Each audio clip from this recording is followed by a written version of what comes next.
మీకు ఈ వీడియో నచ్చినట్లయితే వీడియో క్లిక్ చేసి ఛానల్ని సబ్స్క్రైబ్ చేసుకోండి. అస్మిత దగ్గరికి ప్రమీల వస్తుంది.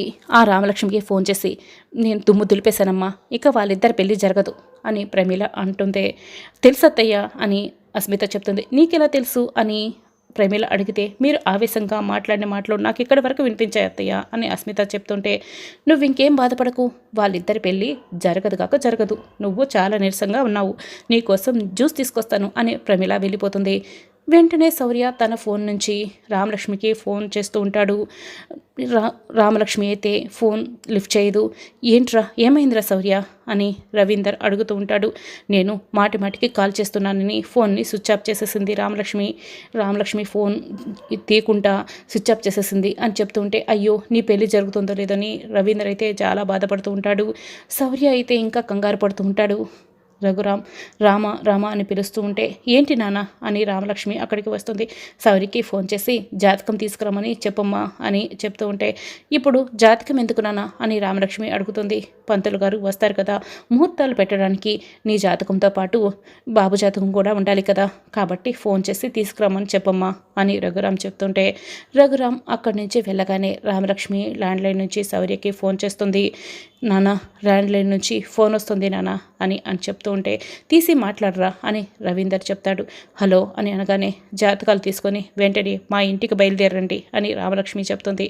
రామ ఒకసారి నేను చెప్పేది వినరామా, మా అమ్మ మాట్లాడింది అని శౌర్య చెప్తుంటే, మీరు ఇంకేం మాట్లాడకండి, నాన్న జాతకం తీసుకొని రమ్మని చెప్పాడు కాబట్టి నేను ఫోన్ చేసి చెప్తున్నాను అని రామలక్ష్మి చెప్తుంది.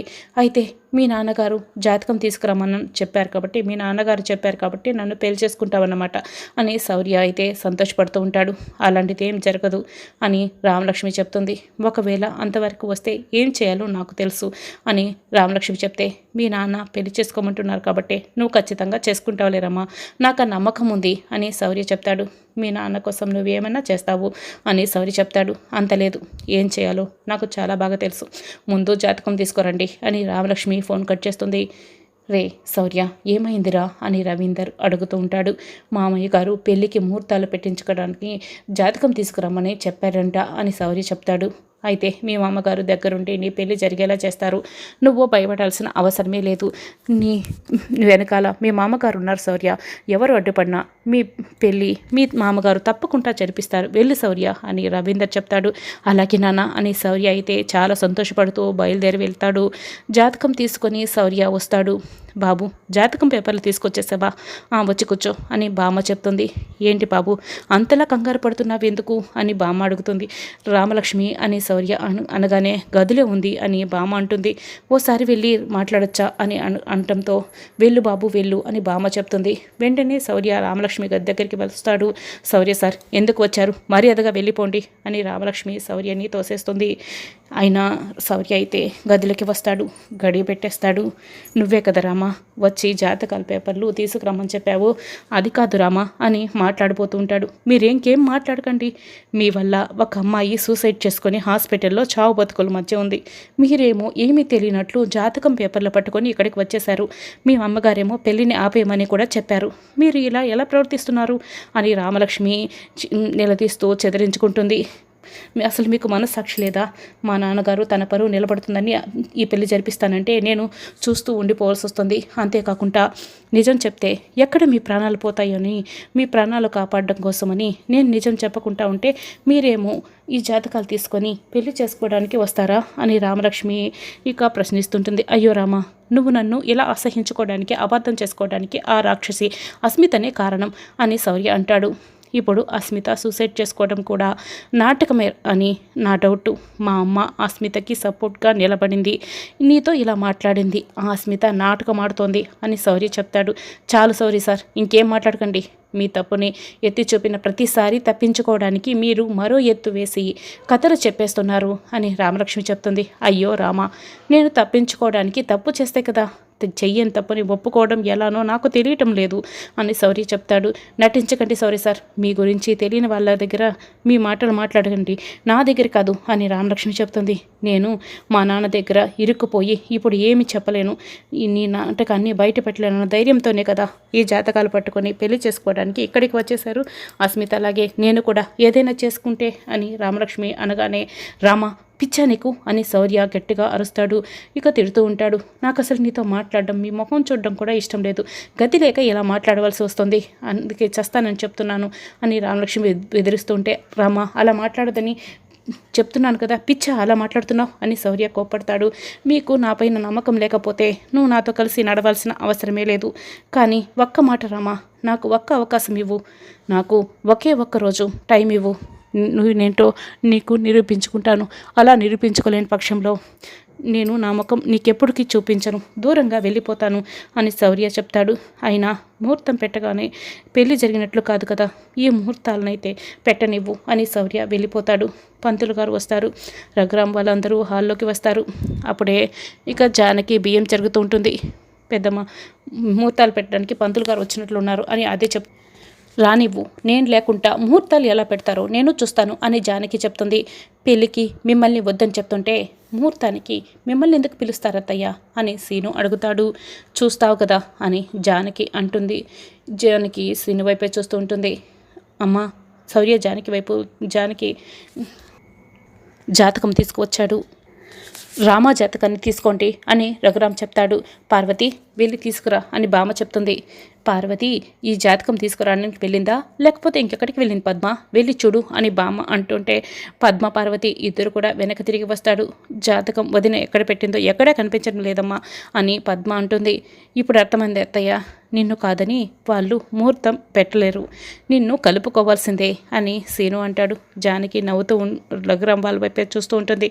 పంతులు గారు జాతకం పేపర్ లేకుండా ముహూర్తాలు పెట్టలేరు కదా అని అడుగుతుంటే, అవునయ్యా, లగ్గం పెట్టాలంటే జాతకం పేపర్లు కావాలి కదా అని పంతులు గారు చెప్తారు. ఏంటే బియ్యంలో రాళ్ళు కనపడుతున్నాయి కానీ ఇక్కడ జాతకాల పేపర్లు అడుగుతుంటే వినపడడం లేదా అని బామ్మ కోప్పడుతుంటుంది.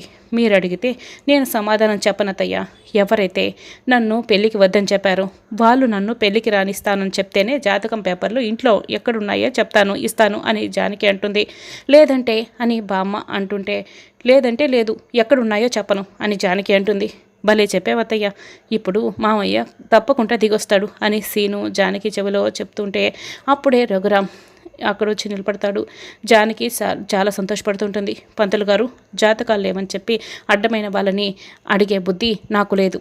ఎప్పుడు జాతకాలు లేకున్నా కూడా నా కూతురు రాశి నక్షత్రం నాకు తెలుసు, వృషభ రాశి, కృత్తిక నక్షత్రం. మీరు ఆ రాశి నక్షత్రాన్ని బట్టి పెట్టుడు ముహూర్తాలైనా పెట్టండి అని రఘురాం అంటాడు. ఒరే రఘు, అన్నీ చూసుకొని పెట్టుకున్న ముహూర్తాలే కాపురాలే సరిగా ఉండడం లేదు, అలా తొందరపడిపోతే ఇంకెలారా, జాతకాల ప్రకారం పెట్టుకోవాలి, ఇంకొకసారి ఆలోచించు అని చెప్తుంటే, అలాంటివి ఏం జరగలేమ్మా, మీరు పెట్టండి పంతులు గారు అని రఘురాం అంటే, అత్తయ్య గారు రామ జాతకం పూజా మందిరం పక్కన భగవద్గీత ఉంటుంది కదా, దాని పక్కనే ఉంటుంది చూడండి అని జానకి చెప్తుంది. వెళ్ళి తీసుకురావే పార్వతి అని బామ్మ చెప్తుంది. అదేంటత్తయ్య అలా చెప్పేశావు అని సీను అడిగితే, పెట్టుడు ముహూర్తాలు పెడితే అత్తయ్య అన్నట్లు ఏదైనా జరిగితే ఎలా సీనయ్య, రామలక్ష్మి బాగుండడమే కదా నాకు కావాలి, అందుకే చెప్పేశాను అని జానకి అంటుంటే, పంతులు గారు పెట్టుడు ముహూర్తాలు కాకుండా మంచి ముహూర్తం పెట్టిన సమయాన్ని అంతా చూసి పెట్టండి. నా కూతురికి తల్లి అవసరం లేకపోయినా కూడా కూతురు క్షేమంగా ఉండాలన్నదే తల్లి కోరుకుంటుంది కదా, అలాగే నేను కోరుకుంటున్నాను అని రామలక్ష్మి వైపు చూస్తూ జానకి చెప్తుంటే, అన్నట్టు పంతులు గారు మీరు దగ్గరలో ఉన్న ముహూర్తం కాకుండా కాస్త దూరంగా ఉన్న ముహూర్తం పెట్టండి, అప్పటికైనా వీళ్ళ మనసు మారుతుందేమో అని జానకి చెప్తుంది. ఒక 20 రోజులు సరిపోతుందా అమ్మా అని పంతులు గారు అంటారు. 20 రోజులు ఏం సరిపోతుంది, వీళ్ళ పట్టుదల అంత తేలిగ్గా తగ్గేది కాదు కదా, కనీసం ఒక 2 నెలలైనా ఉంటే బాగుంటుంది చూడండి అని జానకి అంటుంది. పంతులు గారు 2 నెలల్లో కాదు, 2 రోజుల్లో, అంటే 2-3 రోజుల్లో మంచి ముహూర్తం ఉంటే చూడండి, ఈ 2-3 రోజుల్లోనే పెళ్ళి పూర్తవ్వాలి అని రఘురాం చెప్తాడు.